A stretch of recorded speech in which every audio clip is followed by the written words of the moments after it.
Há coisas que uma mãe jamais deveria sofrer nas mãos dos próprios filhos. Eu fui tratada pior que um animal, usada como objeto, e tive algo precioso roubado de mim para sempre.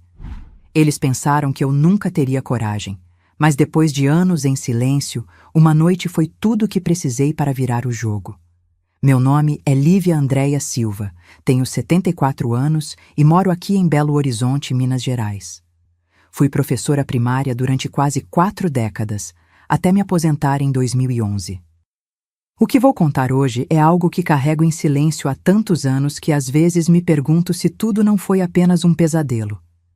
Mas as cicatrizes na alma não mentem. Talvez minha história ajude alguém que esteja passando por situações em que o respeito e o amor são esquecidos dentro do próprio lar. Se você está gostando da minha história, deixe um joinha aí para alegrar este velho coração. Se inscreva no canal para não perder minhas próximas histórias de vida. E me conta nos comentários, de onde você está assistindo esse vídeo e que horas são aí agora? Eu fico muito feliz em saber de que cantinho do Brasil e em que momento do dia vocês estão me ouvindo. Minha vida nem sempre foi assim, sossegada como é hoje. Nasci em 1951, numa cidadezinha do interior de Minas chamada Oliveira. Minha infância foi simples, mas cheia de amor. Papai trabalhava na roça e mamãe cuidava da casa com aquele jeitinho mineiro, sempre fazendo um doce de leite, que era de dar água na boca, aquele cheirinho de canela e cravo que tomava conta da casa inteira. Aos domingos, depois da missa, a gente comia aquele frango com quiabo e angu que só mineiro sabe fazer direito, uai. Estudei na escolinha local e desde cedo descobri que tinha jeito para ensinar. As professoras sempre me pediam para ajudar os colegas que tinham mais dificuldade. Liviazinha tem mão boa para ensinar, diziam. Em 1969, aos 18 anos, consegui uma vaga para estudar magistério em Belo Horizonte. Foi a primeira vez que saí da minha terra. Mamãe chorou na rodoviária, papai ficou calado como sempre, mas vi nos olhos dele um brilho de orgulho. A capital mineira me encantou de primeira. Os prédios, o movimento, a Praça da Liberdade com aqueles jardins tão bem cuidados. Morei numa pensão de moças perto do centro, onde a dona Juraci cuidava de nós como se fôssemos suas filhas. Menina, não volte depois das 6, que Belo Horizonte não é como sua Oliveira não, viu? Ela sempre dizia com aquele sotaque arrastado. Foi numa festa junina da escola onde eu fazia estágio, em 1971, que conheci o Augusto. Ele tinha 25 anos e trabalhava no Banco Estadual. Alto, de ombros largos, sempre bem vestido e com um sorriso que me deixava sem jeito. Me chamou para dançar quadrilha e depois me ofereceu um pedaço de bolo de fubá. Moça bonita como você não pode ficar sozinha numa noite de festa, ele disse. E eu, boba como era, acreditei que tinha encontrado meu príncipe encantado. O namoro foi rápido, como era costume naquela época. Em 1973, aos 22 anos, nos casamos numa cerimônia simples na Igreja da Boa Viagem. Augusto já tinha comprado uma casinha nos arredores da cidade, perto de onde hoje é o bairro Buritis. Na época, era quase zona rural, com muito verde e poucos vizinhos. Eu estava radiante com minha nova vida, meu marido trabalhador, meu primeiro lar só nosso. Mal sabia eu que aquela casinha isolada, que me parecia tão romântica, seria o cenário de uma história que até hoje me dói contar. Logo nos primeiros meses de casada, percebi que Augusto tinha um jeito diferente. Ele fazia questão de tudo do jeito dele, desde a hora de dormir até a cor das cortinas. Lívia, mulher minha, não precisa se preocupar com essas decisões, ele dizia. No começo, achei até bonito aquele jeito protetor dele, mas com o tempo fui notando que não tinha voz dentro da minha própria casa. Nossa primeira filha, Aparecida, nasceu em 1974, apenas um ano depois do casamento. Eu tinha acabado de conseguir minha primeira vaga como professora numa escolinha municipal, mas Augusto logo decidiu que eu deveria ficar em casa. Filho meu precisa de mãe presente, não de babá criando. Ele falava com aquela voz que não aceitava discussão. Abri mão do sonho de lecionar, pelo menos temporariamente, acreditando que seria o melhor para a nossa menina. Em 1976, nasceu nosso segundo filho, Osvaldo. Augusto ficou tão orgulhoso de ter um menino que deu festa para toda a vizinhança. Agora sim, tenho um homem para me ajudar a cuidar dessas mulheres, ele dizia aos convidados enquanto batia nas costas do irmão Jerônimo, que morava em Divinópolis, e veio especialmente para conhecer o sobrinho. Nossa casa foi crescendo junto com a família. Em 1977, tivemos Durval, em 1978, a Gersina, e em 1979, os gêmeos Teodoro e Zenaida. Augusto dizia que queria uma família grande como antigamente. Família grande é família forte, repetia com orgulho. Eu mal tinha tempo para respirar entre uma fralda e outra, mas o sorriso de cada criança me dava forças para continuar. Além dos nossos filhos biológicos, Augusto tinha um coração que não conseguia dizer não para a criança necessitada. Começou em 1980, quando encontrou um menino dormindo na porta do banco onde trabalhava. Nadir tinha apenas 8 anos e havia fugido de um padrasto violento. Lívia, não posso deixar esta criança na rua. Vamos cuidar dele até encontrarem a família, ele disse. Mas família nunca apareceu e Nadir acabou ficando conosco. Depois veio Diva, uma menina de 6 anos que a assistente social do bairro trouxe porque a mãe estava internada com tuberculose e não tinha mais ninguém. A mãe acabou falecendo e Diva se tornou mais uma filha. Em seguida vieram Ivonete e Aristides, irmãos abandonados pela mãe alcoólatra. Um coração generoso nunca fica cheio demais, Augusto dizia quando eu questionava se teríamos condições de cuidar de tantas crianças.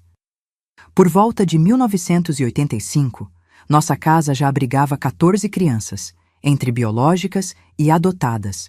Digo entre aspas, porque Augusto nunca regularizou a situação delas. Dizia que papelada só complicava as coisas e que bastava o amor de família. Ele continuava trabalhando no banco, agora como gerente, o que nos dava uma condição financeira razoável, mas ainda assim era muito apertado para tantas bocas. Nossa rotina era uma verdadeira correria. Acordava às 4h30 da manhã para preparar o café de todos. O fogão a lenha já começava a esquentar a cozinha enquanto eu amassava o pão que deixava descansando na noite anterior. O cheiro de café fresco misturado com broa de fubá recém-saída do forno era o sinal para as crianças começarem a descer. Primeiro os mais velhos, depois os pequenos, em uma fila que parecia não ter fim. Aparecida, já com 11 anos, me ajudava com os menores. Era uma menina séria, de poucas palavras, sempre de olho nos irmãos. Osvaldo, com 9 anos, tinha o temperamento do pai, autoritário, mandão com os irmãos menores. Às vezes, eu o pegava imitando os gestos de Augusto, até o jeito de falar mais grosso quando estava contrariado. As crianças maiores iam para a escola municipal, a cerca de 2 quilômetros de casa. Iam a pé, sempre em grupo. Os menores ficavam comigo, brincando no quintal grande de terra batida, com algumas galinhas ciscando por ali e uma horta pequena onde eu plantava couve, alface e cebolinha para o consumo da casa. Nosso quintal tinha 2 mangueiras antigas, onde os meninos penduravam pneus velhos para fazer balanços. Havia também um pequeno córrego que passava nos fundos da propriedade, onde as crianças gostavam de brincar em dias quentes, pescando lambaris com peneiras improvisadas. "Tia Lívia, peguei um!" gritavam animados quando conseguiam algum peixinho que, na maioria das vezes, eu mandava soltar de volta na água. À tarde, depois que todos voltavam da escola, a mesa comprida de madeira que Augusto tinha feito se enchia de cadernos e livros. Mesmo sem poder trabalhar fora, eu não deixei de ser professora. Ensinava todos eles em casa, ajudava nas lições, fazia ditados e contas. "Estudo é a única coisa que ninguém pode tirar de vocês", eu sempre dizia, repetindo o que minha mãe me falava. Os anos foram passando e mais crianças foram chegando. Em 1986, um padre da paróquia local nos trouxe 3 irmãos, Olinda, Eustáquio e Agenor, que tinham perdido os pais num acidente de carro. Em 1987, duas meninas, Hortência e Quitéria, filhas de uma prima distante de Augusto, que tinha ido tentar a vida em São Paulo e não conseguiu sustentá-las. Em 1988, o próprio Augusto trouxe para casa Isidoro, um menino de 5 anos que encontrou pedindo esmola na porta do mercado. Até 1990, nossa família já contava com 26 crianças. Não tínhamos mais quartos suficientes, então Augusto construiu um galpão nos fundos da casa, onde colocou beliches para os meninos maiores. As meninas dividiam os quartos da casa principal. Era uma vida simples, com muitas dificuldades, mas eu acreditava que estávamos fazendo o bem. Augusto era rígido com todos. Exigia disciplina, silêncio durante as refeições e respeito absoluto às suas ordens. Casa sem ordem vira bagunça, ele repetia sempre. Qualquer desobediência era punida com cinturão, algo que eu tentava evitar, mas raramente conseguia interferir. Não me desautorize na frente deles, Lívia, ele dizia depois, quando estávamos sozinhos. Comecei a perceber algumas coisas estranhas quando Aparecida fez 13 anos. Ela começou a ficar cada vez mais calada. Evitava ficar sozinha com o pai ou com alguns dos irmãos mais velhos. Certa vez, encontrei-a chorando escondida atrás do tanque de lavar roupas. Não é nada, mãe. Só estou cansada, ela disse, desviando o olhar. Eu deveria ter insistido, deveria ter percebido os sinais, mas com tantas crianças e tantos afazeres, acabei deixando passar. Em 1990, Augusto começou a trazer para casa alguns amigos do banco, homens que ele dizia serem importantes para sua carreira. Eles vinham nos fins de semana, traziam bebidas, conversavam alto na varanda, enquanto as crianças eram obrigadas a ficar quietas nos quartos. É só por algumas horas, depois eles vão embora, Augusto dizia quando eu reclamava. Foi nessa época que notei as primeiras mudanças no comportamento de vários dos meninos mais velhos. Osvaldo, agora com 14 anos, começou a imitar não só o jeito autoritário do pai, mas também o modo como ele olhava para mim e para as meninas mais velhas da casa. Nadir, com seus 18 anos, tornou-se distante, saía muito de casa e voltava cheirando a álcool. Teodoro, com 11 anos, começou a maltratar os animais do quintal, algo que nunca tinha feito antes. Estão crescendo. É normal essa rebeldia, dizia Augusto quando eu comentava sobre essas mudanças. Mas no fundo do meu coração, eu sabia que algo não estava certo. Havia um clima pesado naquela casa, algo que eu não conseguia explicar, mas que me causava uma angústia crescente toda vez que Augusto saía para trabalhar e me deixava sozinha com todos aqueles jovens que, aos poucos, começavam a me olhar de um jeito que uma mãe nunca deveria ser olhada. Foi em 1991, quando completei 40 anos, que minha vida começou a mudar de maneira drástica. Augusto sofreu um derrame durante uma reunião no banco e ficou internado por quase um mês. Durante esse tempo, pela primeira vez em anos, respirei um pouco mais aliviada, sem sua presença controladora. Foi quando percebi o quanto meus filhos estavam se transformando em pessoas que eu não reconhecia mais. Com Augusto no hospital, a casa parecia diferente. Era como se um peso tivesse sido temporariamente erguido dos nossos ombros. As crianças falavam mais alto, riam mais livremente, e eu me vi respirando com mais facilidade. "Ele vai melhorar logo, mãe?" perguntou Gersina, então com 13 anos, de um jeito que não parecia ansiar por uma resposta positiva. Eu visitava Augusto todos os dias no hospital. Os médicos diziam que o derrame tinha sido grave, que talvez ele não voltasse a andar direito, que precisaria de cuidados constantes. "A senhora vai precisar de muita força, dona Lívia", disse o doutor. Evaristo, um senhor de cabelos grisalhos e olhos cansados, que parecia compreender mais do que apenas o quadro clínico do meu marido. Quando chegava em casa, depois das visitas, eu encontrava um silêncio estranho. As crianças pareciam me evitar, principalmente os mais velhos. Osvaldo, agora um rapaz de 15 anos, começou a assumir o papel do pai. "Mãe, não esquece de trancar o portão direito. Essas contas precisam ser pagas até amanhã", Ele dizia, num tom que me lembrava tanto Augusto que às vezes eu me assustava. Após 3 meses de internação, Augusto voltou para casa, mas não era mais o mesmo homem.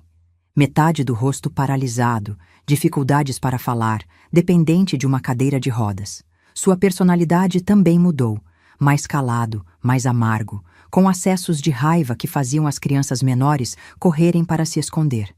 Inútil. Agora sou um inútil, ele murmurava entre dentes quando achava que ninguém estava ouvindo. Foi nessa época que precisei arrumar um emprego. O banco ofereceu uma aposentadoria por invalidez para Augusto, mas não era o suficiente para sustentar toda aquela família. Consegui uma vaga como professora numa escola municipal, não muito longe de casa, graças ao meu diploma de magistério que estava guardado havia quase 20 anos. A senhora tem experiência? Perguntou a diretora. Criar e educar 26 crianças conta como experiência? Respondi, e ela sorriu com simpatia. Com minha saída para trabalhar, a dinâmica da casa mudou completamente. Aparecida então, com 17 anos, ficou encarregada de cuidar do pai e da casa enquanto eu estava fora. Os mais velhos ajudavam com os menores e eu deixava tudo organizado antes de sair. Comida pronta, roupas lavadas, lista de tarefas para cada um. Vai, Lívia.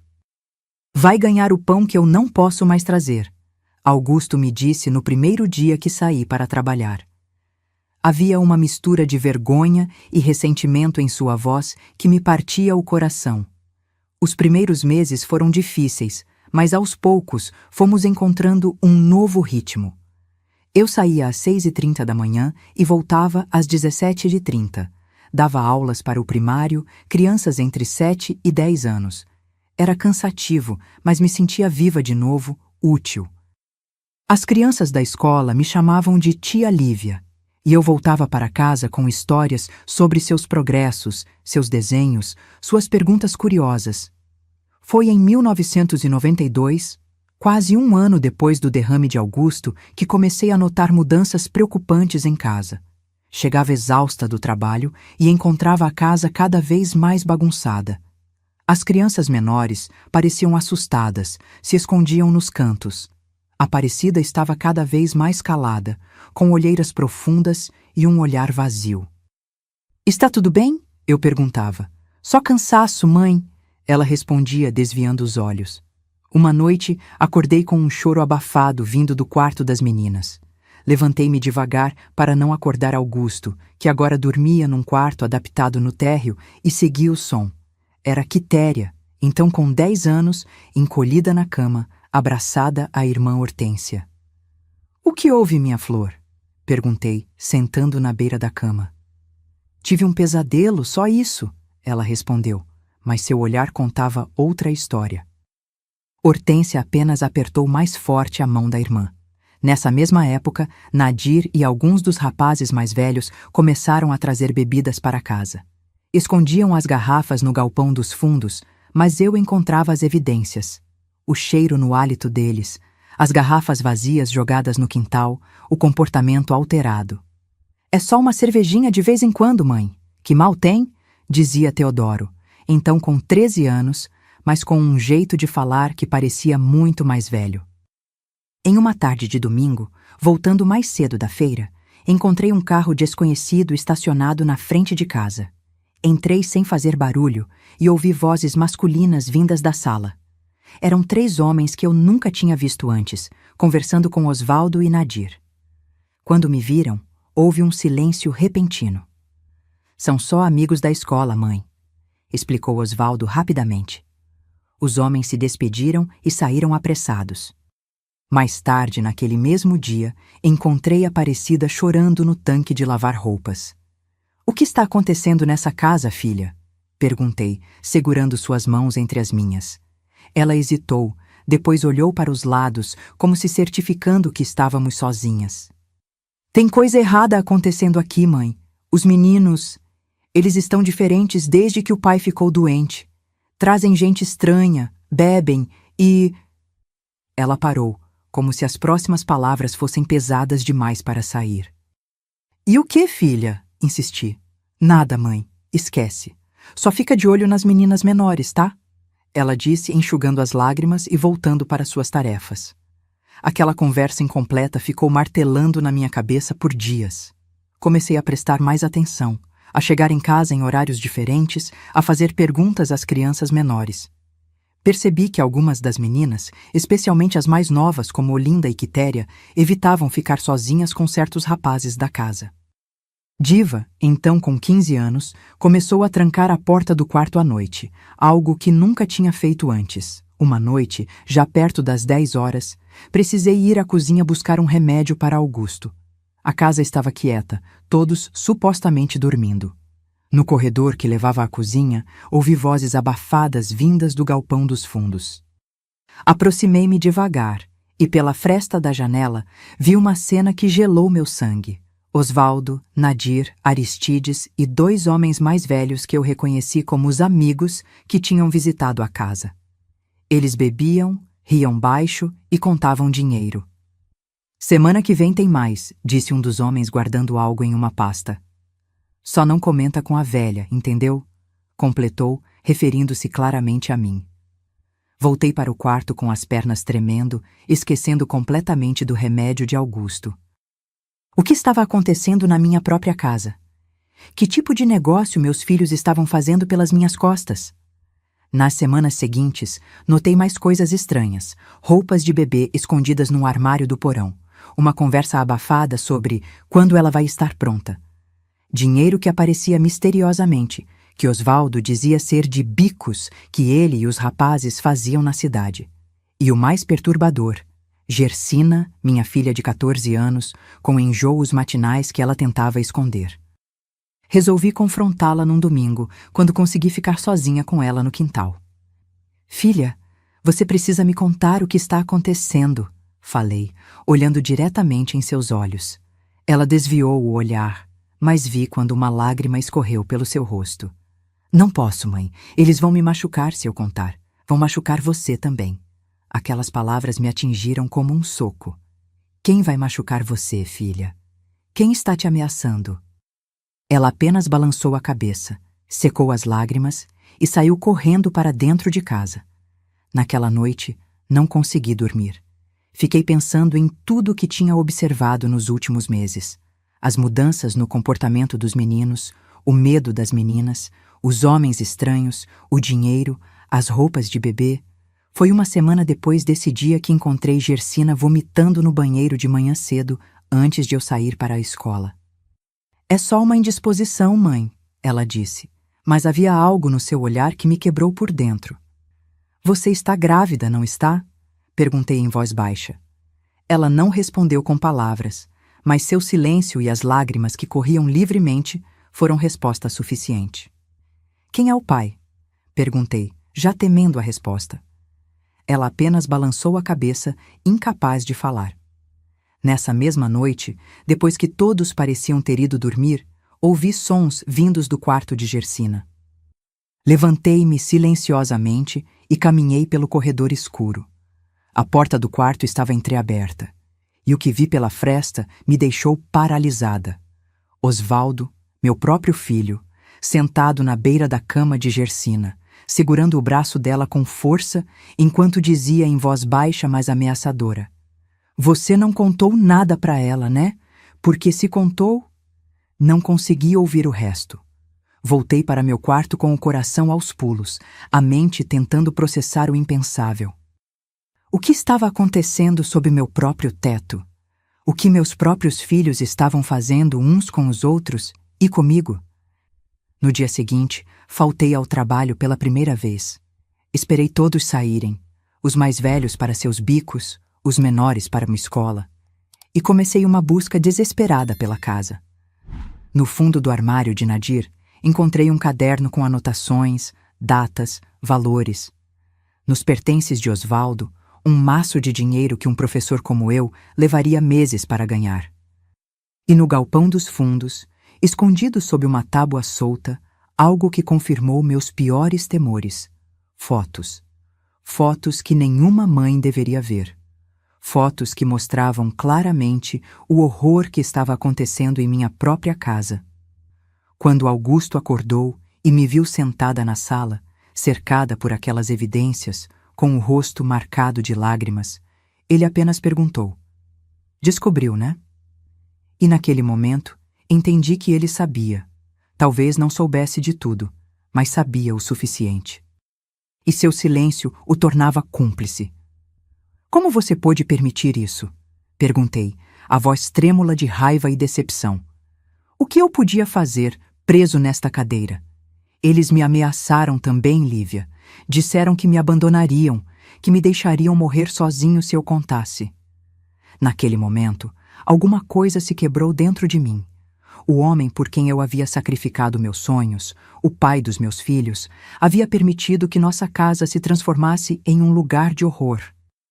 E eu, ocupada demais tentando manter o teto sobre nossas cabeças, não tinha visto os sinais até que fosse tarde demais. O que aconteceu com Gersina? Não foi a primeira vez, não é? Perguntei, embora já soubesse a resposta. Augusto apenas desviou o olhar, confirmando meu temor. Eles venderam os outros bebês, não foi? Foi isso que vi naquele dia. O dinheiro, os homens. Lívia, você não entende. Eles estão fora de controle. Não são mais aquelas crianças que criamos. Depois daquela conversa com Augusto, percebi que estava sozinha. Completamente sozinha, em uma casa cheia de gente.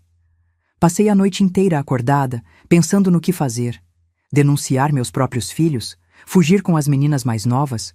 Confrontar Osvaldo e os outros? Na manhã seguinte, chamei Aparecida para uma conversa no quintal, longe dos ouvidos de Augusto e dos outros. "Preciso que você me conte tudo, filha. Não posso ajudar se não souber o que está acontecendo." Aparecida, com lágrimas nos olhos, finalmente deixou a história sair. Depois que Augusto teve o derrame, Osvaldo e Nadir, então com 16 e 19 anos, começaram a se sentir donos da casa. Primeiro eram pequenas coisas, exigências, ordens, regras absurdas que impunham aos irmãos menores. Depois, começaram a trazer amigos, homens mais velhos que eles conheciam na rua ou no trabalho. Começou com Diva, ela me contou, a voz quase um sussurro. Ela era bonita, tinha 15 anos. Eles a levavam para o galpão de noite. Diziam que se ela contasse para você, fariam o mesmo com as meninas menores. Meu coração se apertou tanto que pensei que fosse parar. E depois foram as outras, Olinda, Hortência e agora Gersina. "E você?" perguntei, segurando suas mãos. Ela não respondeu, apenas abaixou a cabeça e isso foi resposta suficiente. "Por que nunca me contou?" perguntei, sentindo uma culpa imensa por não ter estado presente, por não ter visto. "Eles diziam que iam machucar o pai se a gente falasse, que iam machucar você, que ninguém acreditaria porque éramos apenas os adotados, crianças sem valor e..." Ela hesitou. "E o que, filha?" "E disseram que você sabia, que você deixava acontecer porque precisávamos do dinheiro." Aquelas palavras me atingiram como um tapa. Meus próprios filhos usando meu nome para justificar aquelas atrocidades. Que dinheiro, Aparecida? O dinheiro dos homens que vinham aqui. O dinheiro dos bebês. Foi então que entendi completamente o horror que estava acontecendo sob meu teto. Não era apenas Gersina. Havia outras antes dela. E os bebês nascidos daqueles abusos eram vendidos para adoção ilegal. Os amigos que visitavam a casa eram intermediários, talvez até pais interessados em comprar crianças. "Quantas vezes?" perguntei, a voz falha. "3 que eu saiba. A primeira foi Diva, há quase 2 anos. Depois, Olinda. Agora, Gersina." Passei a mão pelo rosto, tentando processar aquela informação. "E eu? Eles alguma vez..." Aparecida desviou o olhar. "Eles falam de você quando bebem. Dizem que você seria a próxima, que só estavam esperando o momento certo." Um arrepio percorreu minha espinha. Meus próprios filhos planejando me violentar, me usar como tinham usado minhas meninas. O choque foi tão grande que fiquei sem ar por um momento. "Vou tirar vocês daqui", disse determinada. "As meninas, pelo menos?" "Eles não vão deixar, mãe. Eles têm contatos agora, gente perigosa." Você não faz ideia do que eles são capazes. Nos dias seguintes, tentei agir normalmente, como se não soubesse de nada, enquanto planejava uma saída. Liguei para alguns abrigos, mas nenhum tinha vaga para tantas meninas de uma vez. Pensei em denunciar a polícia, mas temia pela segurança das crianças caso os rapazes mais velhos descobrissem antes que pudéssemos sair dali. Uma noite, cerca de 2 semanas depois dessa conversa com Aparecida, voltei mais tarde do trabalho. A escola tinha tido uma reunião de professores que se estendeu além do horário. Cheguei em casa por volta das 19h30, quando normalmente chegava às 17h30. A casa estava estranhamente silenciosa. As crianças menores já deveriam estar dormindo, mas não havia sinal nem mesmo das mais velhas. Apenas uma luz fraca vinda do quarto de Augusto no andar térreo. Entrei silenciosamente, deixando minha bolsa na mesa da cozinha. Foi quando ouvi vozes vindas do galpão dos fundos. Reconheci imediatamente a voz de Osvaldo e de um dos homens que frequentavam a casa. Aproximei-me com cuidado, pela lateral da casa, até chegar a uma janela que dava visão parcial do interior do galpão. O que vi me congelou no lugar. Havia uns 10 homens lá dentro, incluindo Osvaldo, Nadir, Teodoro e alguns dos outros rapazes mais velhos. Eles estavam em círculo e no centro estava Gersina, de pé, tremendo, com o rosto marcado de lágrimas. Um dos homens segurava seu braço com força, enquanto o outro dizia algo sobre valor pelo pacote completo. Recuei, horrorizada, e na pressa tropecei em um balde que estava no quintal. O barulho alertou os homens dentro do galpão. "Tem alguém lá fora!" gritou um deles. Corri para dentro da casa, trancando a porta da cozinha atrás de mim. Segundos depois, ouvi batidas violentas. "Mãe, abre essa porta!" gritou Osvaldo. "Vou chamar a polícia", respondi, a voz trêmula de medo e raiva. "Se você chamar a polícia, a Gersina vai se dar mal. E você também." Respirei fundo, buscando coragem. "Deixe a Gersina entrar. Só ela." Houve um momento de silêncio. Depois Osvaldo respondeu. "Está bem, mas depois nós precisamos conversar." A porta se abriu apenas o suficiente para que Gersina entrasse, e então foi fechada novamente. A menina correu para meus braços, soluçando descontroladamente. Levei-a para meu quarto e tranquei a porta. "O que eles estavam fazendo com você?" perguntei, embora já soubesse a resposta. Eles estavam me mostrando para aqueles homens, dizendo que... Ela não conseguiu terminar, engasgada pelo choro. Abracei minha filha com força, sentindo seu corpo frágil tremer. "Vai ficar tudo bem. Vou tirar você daqui. Vou tirar todas vocês." Mas mesmo enquanto dizia essas palavras, ouvia os passos pesados subindo a escada. A maçaneta da porta girou e então veio a batida. "Mãe, precisamos conversar." A voz de Osvaldo soou do outro lado, falsamente calma. "Abre a porta."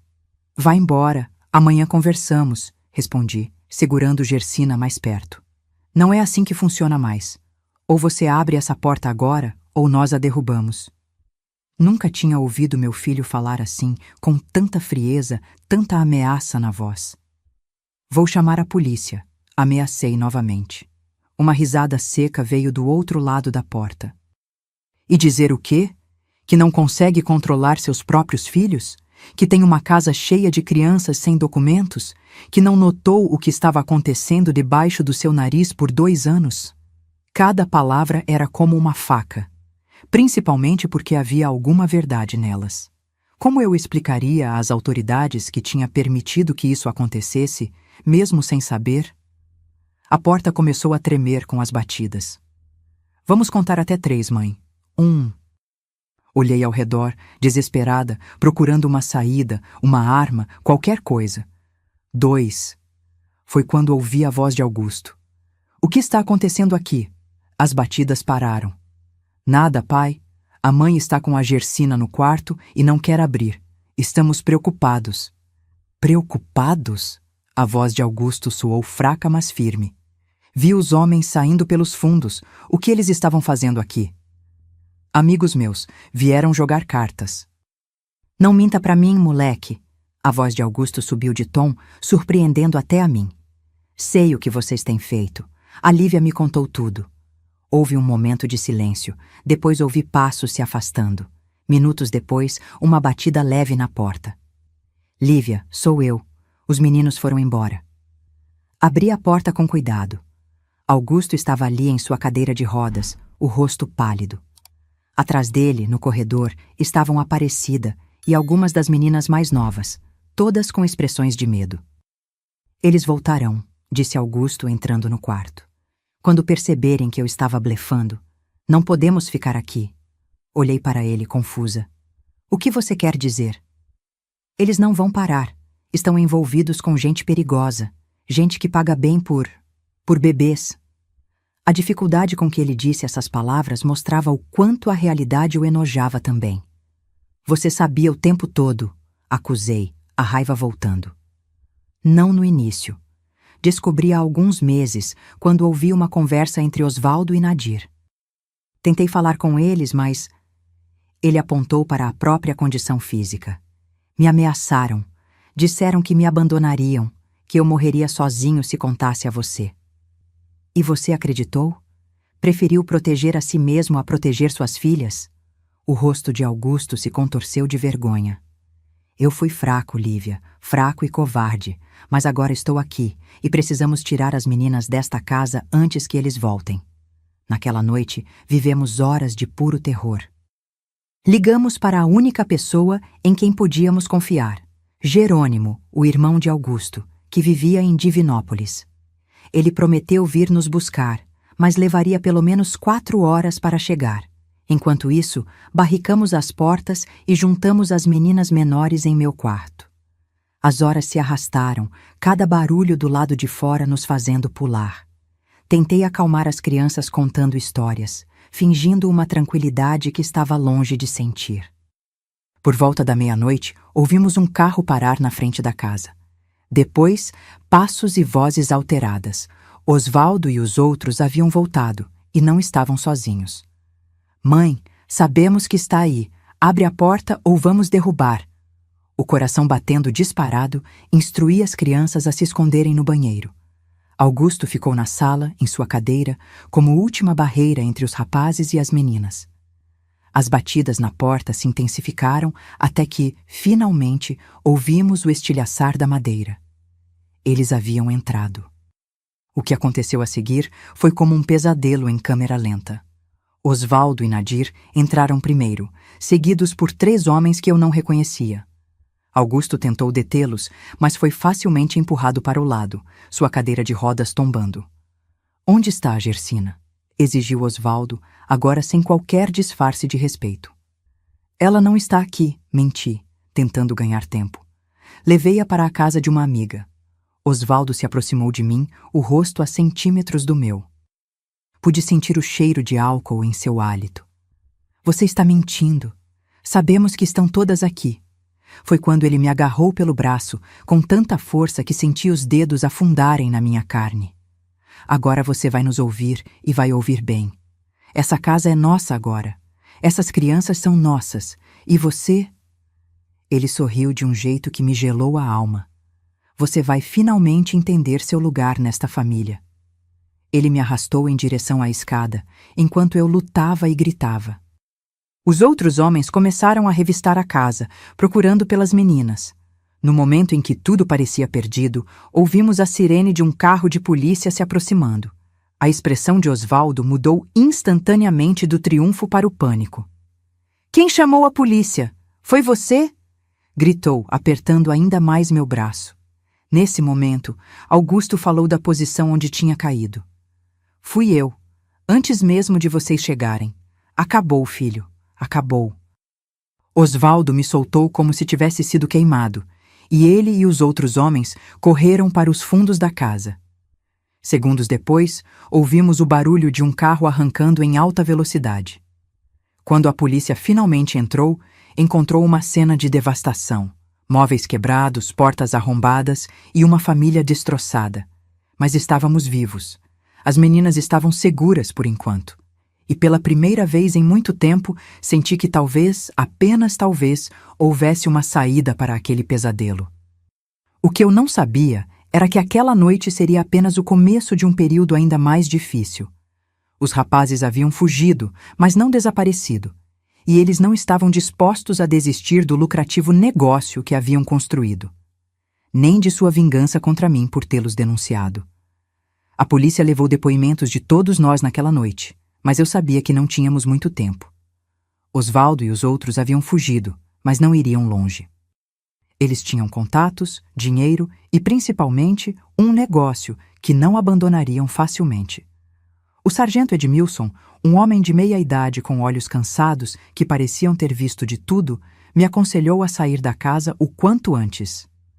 "A senhora tem para onde ir com as crianças?" Ele perguntou, enquanto seus homens ainda coletavam evidências pela casa. "O irmão do meu marido está vindo de Divinópolis", respondi. "Deve chegar em algumas horas." O sargento balançou a cabeça. "Dona Lívia, com todo respeito, uma viatura não pode ficar aqui indefinidamente. E quando amanhecer, nosso turno acaba. A senhora entende o que estou dizendo?" Entendi perfeitamente. Assim que a polícia saísse, estaríamos vulneráveis novamente. E por mais que eu quisesse acreditar que meus filhos não seriam capazes de nos ferir fisicamente, a cena daquela noite havia provado o contrário. "Eu entendo", respondi. "Vamos embora assim que o Jerônimo chegar." O sargento me entregou um cartão com seu número pessoal. "Se precisar de algo, me ligue. Nem sempre podemos agir oficialmente nessas situações familiares, mas sempre podemos tentar ajudar." Aquelas palavras, embora gentis, me dilaceraram por dentro. Situações familiares. Era assim que o mundo via o horror que estávamos vivendo. Apenas mais um caso de briga em família. Por volta das 4 da manhã, Jerônimo finalmente chegou. Ele havia dirigido a noite toda desde Divinópolis, e seu rosto mostrava o choque ao ver o estado da casa e de Augusto, caído no chão da sala quando ele chegou, recusando-se a ser colocado de volta na cadeira de rodas. "Meu Deus, o que aconteceu aqui?" Jerônimo perguntou enquanto abraçava o irmão. "A casa caiu", respondeu Augusto com uma risada amarga. "A casa literalmente caiu, irmão." Rapidamente explicamos a situação, ou pelo menos o suficiente para que ele entendesse a urgência. Jerônimo, um homem prático que trabalhava como supervisor em uma fábrica de laticínios, não fez muitas perguntas. Apenas assentiu e perguntou: "Quantos vão no meu carro?" Havia 13 meninas menores de 18 anos em casa naquela noite, além de mim e Augusto. O carro de Jerônimo comportava no máximo 7 pessoas, contando com ele. "Vamos ter que fazer 2 viagens", ele disse. "Não temos tempo para isso", respondi. "Quando amanhecer, eles podem voltar. E se nos pegarem na estrada?" Não precisei terminar a frase. O silêncio pesou sobre nós como uma nuvem escura. Foi Gersina, com sua barriga de 4 meses já começando a aparecer, quem sugeriu: "Podemos pegar um ônibus, mãe. Sei que tem um que sai às 5:30 da manhã para Divinópolis." Olhei para o relógio de parede. Quase 5 horas. "Não vamos conseguir arrumar tudo a tempo." "Então não arrumamos", disse Aparecida, com uma determinação que nunca havia visto nela antes. "Levamos só o que dá para carregar. Roupas, documentos, remédios. O resto fica." O resto fica. Era uma ideia tão simples e tão dolorosa ao mesmo tempo. Deixar para trás a casa que havia sido meu lar por quase 20 anos. Os móveis que Augusto e eu compramos com tanto sacrifício. As fotos, as lembranças, os pequenos tesouros acumulados ao longo de uma vida. Mas olhando para os rostos assustados das minhas meninas, percebi que nada disso importava. O que importava era tirá-las dali, levá-las para um lugar seguro onde pudessem voltar a ser crianças, não mercadorias. "Certo", decidi. "Jerônimo leva o Augusto e as 4 menores no carro. Eu vou com o restante no ônibus. Nos encontramos na rodoviária de Divinópolis." Em menos de 20 minutos, cada uma das meninas havia enchido uma sacola ou mochila com o essencial. Eu corri para o quarto, peguei meus documentos, algumas roupas e, num impulso, o álbum de fotos do nosso casamento. Era tolo, talvez, mas naquele momento senti necessidade de me agarrar a uma lembrança de quando éramos felizes, ou pelo menos achávamos que éramos. O sargento Edmilson nos ofereceu uma viatura para nos levar até a rodoviária. No caminho, observei as ruas de Belo Horizonte começando a despertar. Padeiros abrindo suas lojas, alguns trabalhadores madrugadores esperando nos pontos de ônibus, o céu começando a clarear a leste. Um dia normal para a cidade, enquanto nossas vidas desmoronavam. Na rodoviária, comprei 13 passagens para o próximo ônibus para Divinópolis, usando quase todas as economias que tinha guardado para emergências. Jerônimo já havia partido com Augusto e as meninas menores. Enquanto esperávamos na plataforma, mantive as meninas próximas, meus olhos constantemente escaneando a multidão em busca de rostos familiares. Foi quando já estávamos embarcando que o vi, Nadir, parado do outro lado da plataforma, observando. Nossos olhares se cruzaram por um instante e vi algo em seus olhos que nunca esquecerei. Não era raiva nem ódio. Era uma frieza calculista, como se estivesse avaliando um produto que acabava de escapar de suas mãos.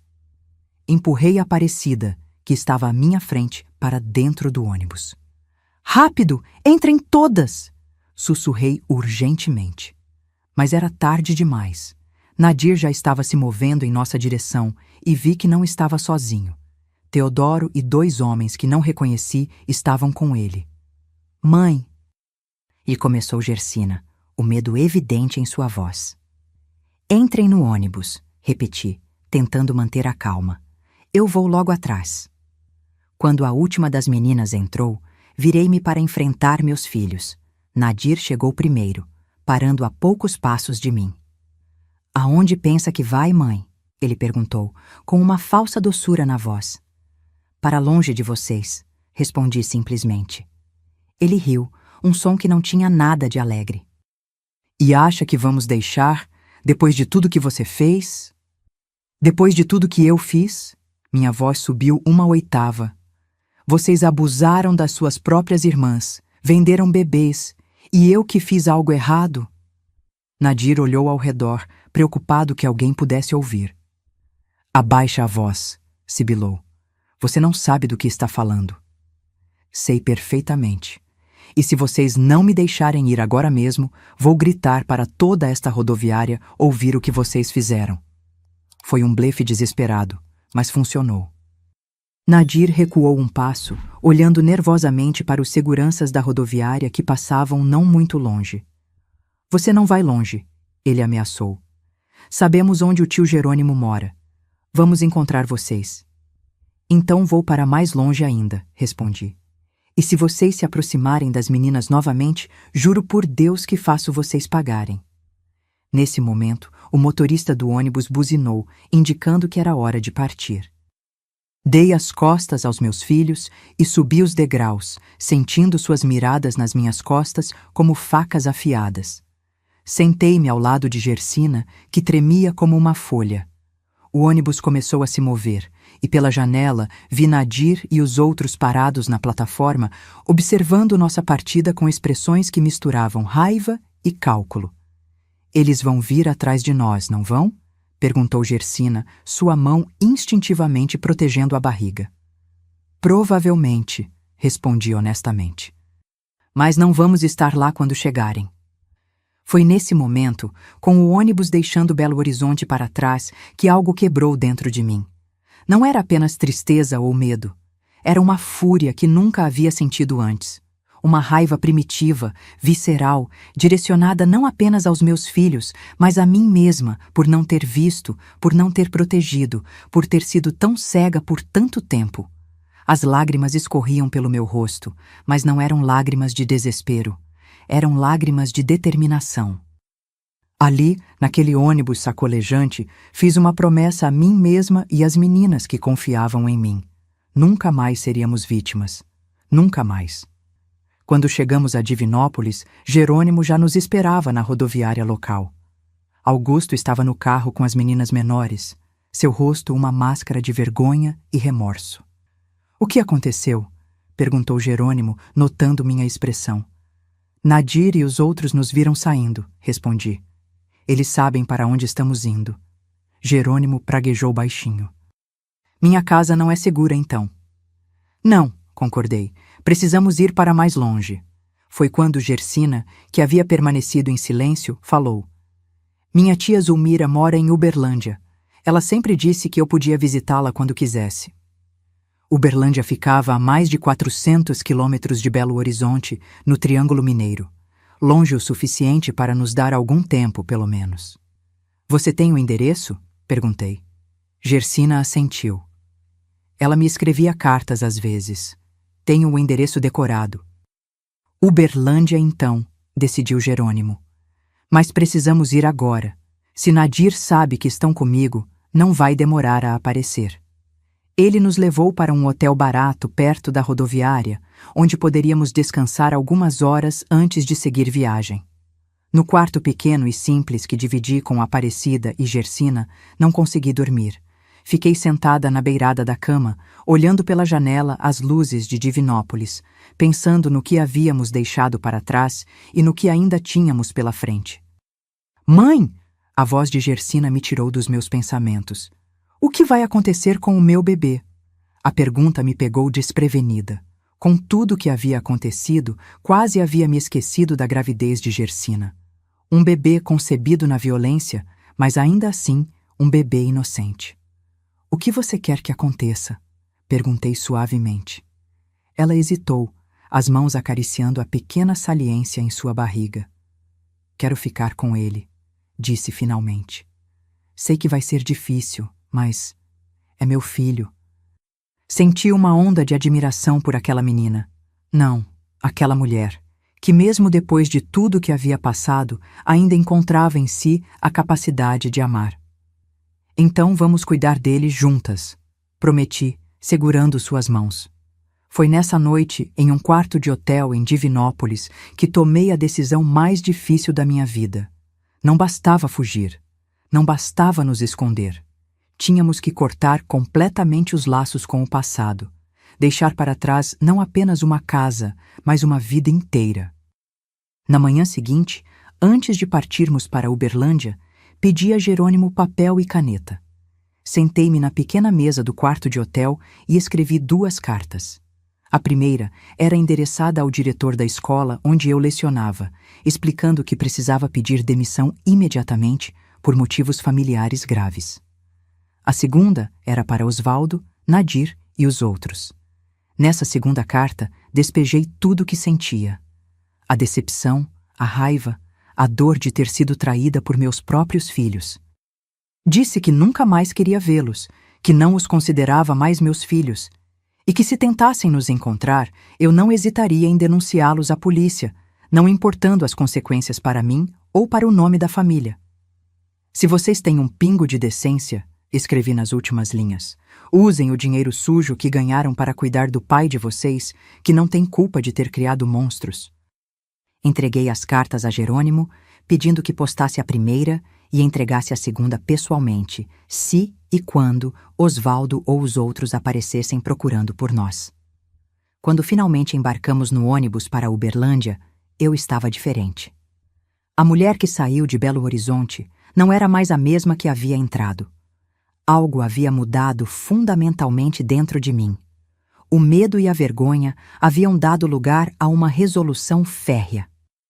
Olhando para as meninas adormecidas nos assentos ao meu redor, exaustas depois de uma noite mal dormida, prometi a mim mesma que dali em diante ninguém jamais as machucaria novamente.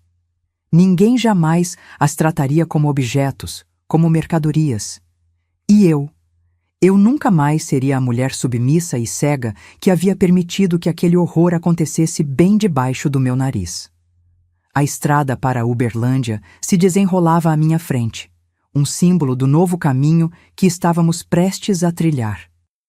Enquanto o ônibus cortava o interior de Minas Gerais, eu planejava nossa nova vida. Sem casa, com pouco dinheiro e 15 bocas para alimentar, incluindo Augusto, que precisava de cuidados constantes. Parecia impossível, mas naquele momento eu estava disposta a enfrentar qualquer obstáculo. Chegamos a Uberlândia no final da tarde. A cidade era maior do que eu imaginava, com avenidas largas e um movimento que me lembrou um pouco de Belo Horizonte. Tomamos um táxi até o endereço que Gersina tinha decorado, no bairro Tiberi, uma área de casas simples e ruas arborizadas. Zulmira, tia de Gersina, era uma senhora de uns 65 anos que havia trabalhado como enfermeira a vida toda. Quando nos viu, uma mulher com olheiras fundas, acompanhada de 13 meninas, um homem em cadeira de rodas e seu irmão, sua expressão foi de absoluto espanto. "Gersina, o que aconteceu, minha filha?" ela perguntou, abraçando a sobrinha. Ficamos todos parados na calçada em frente à sua casa, um sobrado pequeno, mas bem cuidado, até que ela percebeu nosso estado de exaustão. Entrem, entrem todos, ela disse, abrindo mais o portão. Depois conversamos. Naquela noite, depois que as meninas foram acomodadas pela casa, algumas no sofá, outras em colchonetes improvisados no chão e as menores num quarto de hóspedes, contei a Zulmira uma versão suavizada da nossa história. Disse que os rapazes haviam se envolvido com pessoas perigosas que estavam ameaçando as meninas e que tivemos que fugir para protegê-las. Zulmira, com a sabedoria de quem já tinha visto muita coisa na vida, apenas assentiu, sem fazer muitas perguntas. "Vocês podem ficar aqui até se estabelecerem", ela disse. "Não é grande, mas damos um jeito." Jerônimo voltou para Divinópolis no dia seguinte, prometendo nos ajudar no que fosse preciso. Mandaria nossas roupas e alguns pertences que havíamos deixado em sua casa e nos daria notícias caso Osvaldo ou os outros aparecessem por lá. Nos primeiros dias em Uberlândia, vivi em constante estado de alerta. Cada vez que um carro desconhecido passava na rua, cada vez que alguém batia à porta, meu coração disparava. As meninas também estavam assustadas, especialmente Gersina, que temia que os rapazes viessem atrás dela por causa do bebê. Mas os dias se passaram, depois semanas, e ninguém veio.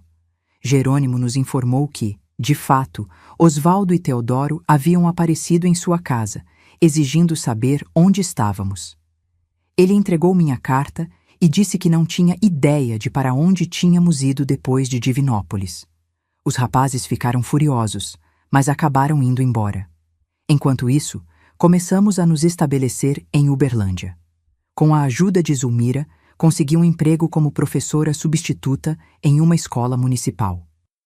Não era muito, mas era um começo. Aparecida, então com 18 anos, conseguiu trabalho como balconista em uma padaria. As meninas mais velhas cuidavam das menores e de Augusto enquanto estávamos fora. Zulmira foi nossa salvação naqueles primeiros meses. Não apenas nos acolheu em sua casa, mas usou seus contatos na área de saúde para conseguir atendimento médico para Gersina e fisioterapia para Augusto. Foi ela também quem nos apresentou a Dona Eulália, uma senhora que alugava quartos em uma pensão familiar não muito longe dali. 3 meses depois de nossa chegada, quando já tínhamos juntado algum dinheiro, nos mudamos para a pensão de Dona Eulália. Eram 4 quartos grandes no segundo andar de um sobrado antigo. Não era ideal. Ainda estávamos apertados, com 3 ou 4 pessoas por quarto. Mas era nosso. Um lugar onde podíamos começar a reconstruir nossas vidas. Foi lá, na pensão de Dona Eulália, que Gersina deu à luz seu filho, em dezembro de 1992. Um menino saudável que ela chamou de Gabriel. Mensageiro de Deus, ela explicou. Porque, apesar de tudo, ele veio trazer esperança. Segurando aquele bebê nos braços, olhando para seu rostinho que não tinha nada dos homens que haviam machucado Gersina, senti uma onda de amor tão intensa que me deixou sem fôlego. Gabriel era inocente, um novo começo, a prova viva de que mesmo das situações mais horríveis podia nascer algo puro e belo. Ao longo do ano seguinte, nossa situação foi melhorando gradualmente. Consegui um contrato permanente na escola e até comecei a dar aulas particulares nos fins de semana para complementar a renda. Aparecida foi promovida a gerente da padaria. Diva e Olinda, já com 17 e 16 anos, começaram a trabalhar meio período como atendentes em uma loja de roupas.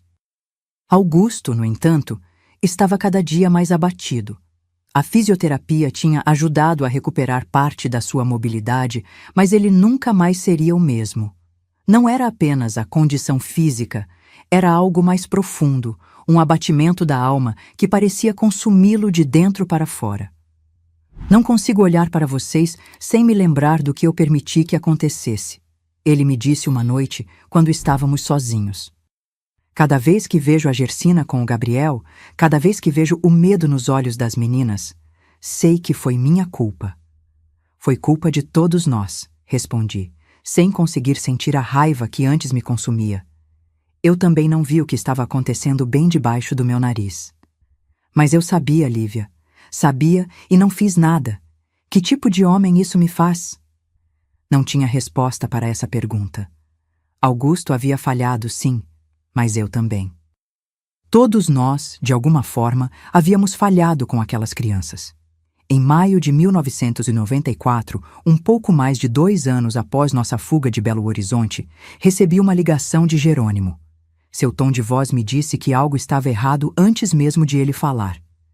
Lívia, acho que você precisa saber, o Osvaldo foi preso. Meu coração falhou uma batida. Preso? Por quê? Tráfico de pessoas. Parece que ele e os outros estavam envolvidos em uma rede que vendia bebês para adoção ilegal. A polícia fez uma operação grande. Pegaram vários. Sentei-me, as pernas de repente fracas demais para me sustentar. Quem mais? Perguntei, temendo a resposta. Nadir, Teodoro, Aristides, alguns dos homens com quem eles trabalhavam. Foi nos jornais aqui, um escândalo e tanto. Após desligar o telefone, fiquei sentada por um longo tempo, olhando para o nada. Era o fim de um ciclo. Não havia mais necessidade de olhar por cima do ombro, de temer que eles nos encontrassem. Eles estavam presos, enfrentando a justiça pelos seus crimes. Naquela noite, reuni toda a família na sala da pensão. Augusto, as meninas, o pequeno Gabriel, que já engatinhava por toda parte. Contei-lhes sobre a prisão de Osvaldo e dos outros. Houve lágrimas, claro, porque apesar de tudo, eles ainda eram família. Mas também houve um sentimento coletivo de alívio, como se um peso tivesse sido finalmente erguido de nossos ombros. Isso significa que podemos voltar para casa? Perguntou uma das meninas menores, Quitéria, que então tinha 12 anos. Olhei ao redor para aquela sala simples, mas acolhedora, onde havíamos passado os últimos 2 anos. Para o sofá onde Augusto se sentava todas as tardes para ler histórias para as meninas. Para o cantinho onde Gabriel tinha seus brinquedos. Para o pequeno jardim que Hortência havia começado a cultivar nos fundos. Nós já estamos em casa, respondi. Esta é nossa casa agora. E era verdade, Uberlândia tinha se tornado nosso lar. As feridas ainda estavam lá, claro, mas estavam começando a cicatrizar. As meninas estavam voltando a sorrir, a brincar, a ser crianças de novo.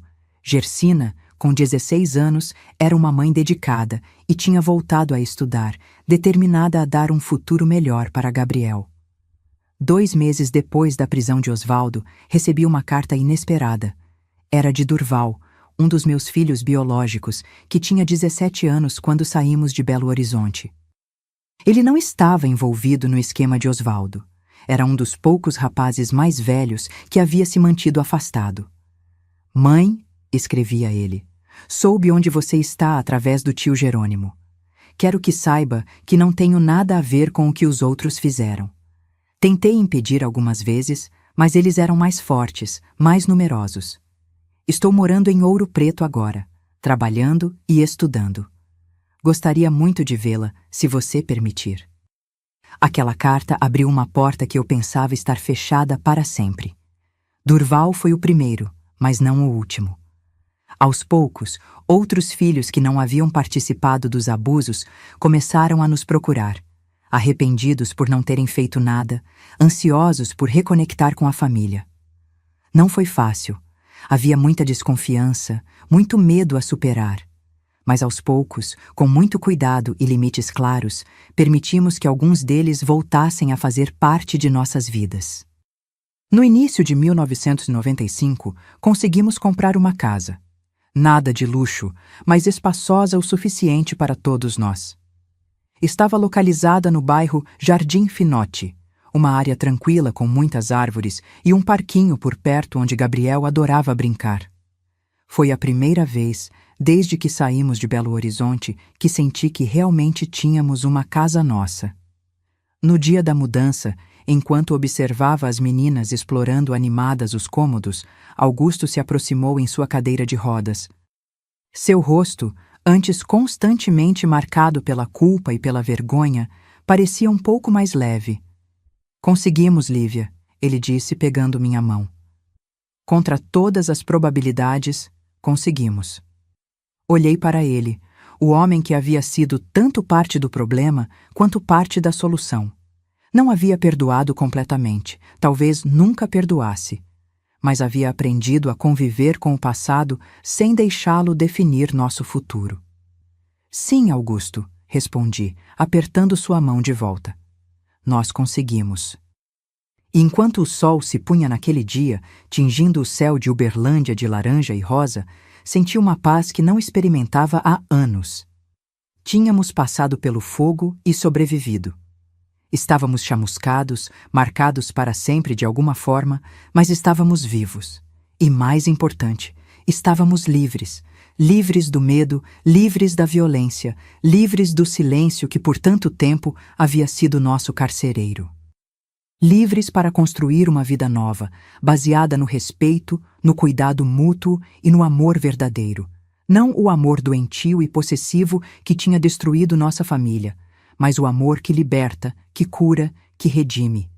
E naquela noite, pela primeira vez em muito tempo, dormi um sono profundo e sem pesadelos, envolvida pela certeza de que o pior havia ficado para trás. 33 anos se passaram desde aqueles dias difíceis. Hoje, aos 74 anos, voltei para Belo Horizonte. Não para a mesma casa, claro. Aquela vendia ainda em 1995 por intermédio de Jerônimo, que cuidou de toda a papelada. O dinheiro ajudou a pagar nossa casa em Uberlândia, onde vivemos por mais de 20 anos felizes. Augusto partiu em 2005, depois de um segundo derrame, mais forte que o primeiro. Apesar de tudo que passamos, conseguimos construir uma relação de respeito nos últimos anos de sua vida. Ele nunca se perdoou completamente pelo que aconteceu, mas encontrou alguma paz ajudando a criar Gabriel e sendo um avô presente para ele. Voltei para Belo Horizonte em 2016, já aposentada, quando Gabriel decidiu estudar medicina na UFMG. Vovó, vem comigo, ele pediu. Vou precisar de alguém que faça aquele seu frango com quiabo. Como dizer não àquele menino que trouxe tanta luz para nossas vidas? Gersina também veio, formada em enfermagem, conseguiu transferência para o Hospital das Clínicas, onde trabalha até hoje. Minha casa atual fica no bairro Santa Efigênia, não muito longe do campus da universidade. É pequena, mas aconchegante, com um jardim nos fundos onde cultivo minhas hortaliças e flores. As paredes são decoradas com fotografias de toda a família. E que família grande se tornou! Aparecida casou-se com um professor de matemática e teve 3 filhos. Mora em Uberaba, mas vem me visitar regularmente. Diva tornou-se psicóloga, especializada em trauma infantil. Quero ajudar outras crianças a não passarem pelo que passamos, ela me disse quando escolheu a profissão. Olinda é professora primária, como eu fui. Hortência descobriu um talento para a pintura e hoje tem um ateliê no centro histórico de Uberlândia. Quitéria trabalha com Gabriel no Hospital das Clínicas, como técnica em enfermagem. Quanto aos meus filhos que não participaram dos abusos, com alguns consegui reconstruir uma relação. Durval, que foi o primeiro a nos procurar, hoje é engenheiro em Ouro Preto e vem almoçar comigo um domingo por mês, trazendo os netos para me visitar. Gersina e Zenaida também se tornaram parte da minha vida novamente, depois de muita terapia e conversas sinceras. Os outros, bem, Osvaldo cumpriu 15 anos de prisão e depois desapareceu. Ouvi dizer que foi para o Paraguai. Nadir morreu na prisão durante uma rebelião em 1999. Teodoro, após sair da cadeia, procurou ajuda psiquiátrica e vive hoje em um abrigo para pessoas com transtornos mentais. Os demais, alguns cumpriram suas penas, outros fugiram, e de alguns nunca mais tive notícias. E está bem assim. Gabriel se formou com honras em 2022 e hoje faz residência em pediatria. Ver aquele menino, nascido em circunstâncias tão terríveis, transformar-se em um médico dedicado que salva a vida de crianças, é talvez o maior símbolo da nossa jornada de superação. Minha rotina hoje é tranquila. Acordo cedo, faço meu café, cuido das plantas. Às terças e quintas, dou aulas voluntárias de alfabetização para adultos em um centro comunitário. Aos domingos, a casa se enche de vozes quando os filhos e netos que moram por perto vêm almoçar. Gersina prepara a comida, aprendeu todos os meus segredos da cozinha mineira e ainda acrescentou alguns próprios. À noite, gosto de sentar na varanda e observar o céu. Às vezes penso em como a vida dá voltas. Quem diria que depois de tudo eu voltaria para Belo Horizonte? Não por medo ou obrigação, mas por escolha. Esta cidade não é mais um lugar de pesadelos para mim. Reconquistei o direito de andar por suas ruas, sem olhar para trás, de aproveitar suas praças e seus ipês floridos na primavera. Não vou mentir e dizer que não há dias difíceis. Há momentos em que as lembranças voltam, em que acordo no meio da noite com o coração acelerado. O trauma nunca desaparece completamente, mas aprendi a conviver com ele, a não deixar que me defina ou domine meus dias. O que mais me orgulha é ver as mulheres fortes que minhas meninas se tornaram. Nenhuma delas se deixou destruir pelo que viveu. Cada uma, à sua maneira, transformou a dor em força, o trauma em sabedoria. Elas são minha maior realização, meu legado mais precioso. E Gabriel? Gabriel é nosso milagre particular. Um lembrete diário de que mesmo das situações mais sombrias pode nascer luz. Quando o vejo com seu jaleco branco, salvando vidas, lembro-me das palavras de Gersina quando ele nasceu. Ele é um mensageiro de esperança. O ciclo de abuso foi quebrado. Onde havia dor, agora há cura. Onde havia medo, agora há coragem. Onde havia silêncio, agora há vozes que se erguem para contar suas histórias e ajudar outros a contarem as suas. Esta é minha vida hoje. Uma vida boa, rica em afeto e significado. Uma vida que construí das cinzas do que um dia foi meu maior pesadelo. E se há uma lição que aprendi ao longo de toda essa jornada, é que nunca, jamais, devemos perder a esperança. Porque mesmo na noite mais escura, sempre há estrelas guiando nosso caminho de volta para a luz. Meus queridos que me assistem, se você está passando por momentos difíceis agora, se sente que não há saída, quero que saiba, há sempre um amanhã. Há sempre um caminho, mesmo quando não conseguimos enxergá-lo através das lágrimas. A vida não é fácil, especialmente quando enfrentamos situações que parecem impossíveis. Mas como descobri na minha própria jornada, somos mais fortes do que imaginamos. Para aqueles que têm o privilégio de nunca terem sofrido abuso, peço, estejam atentos. Observem sinais de sofrimento naqueles ao seu redor. Às vezes, um olhar atento, uma pergunta sincera, um abraço no momento certo pode salvar uma vida. Seja aquela pessoa que eu tanto precisei nos meus momentos mais sombrios. A dignidade e o respeito são valores universais, não importa onde você esteja. Estenda sua mão, seja parte da solução. Juntos, como uma comunidade global, podemos fazer a diferença. E agora, meus queridos, antes de encerrar, quero fazer um pedido especial. Se esta história tocou seu coração, se você sentiu uma conexão com minhas palavras, por favor, inscreva-se no canal e ative o sininho. Cada inscrição me dá força para continuar compartilhando histórias de superação que podem ajudar outras pessoas que estão passando por momentos difíceis. Cada vez que aquele sininho toca, é como se uma nova luz se acendesse no mundo, iluminando o caminho de alguém que precisa de esperança. E deixe nos comentários a palavra coragem, se você assistiu até aqui. Essa palavrinha simples vai me mostrar quem realmente ouviu minha história até o fim e está disposto a ser parte dessa rede de apoio e amor que estamos construindo juntos. Faça isso, Agora, não espere nem mais um minuto. Lembrem-se sempre, por mais escura que seja a noite, o sol sempre volta a brilhar. E vocês, meus queridos, merecem sentir esse brilho na pele. Merecem dias de paz, de amor, de respeito. E mais que tudo, merecem ser felizes.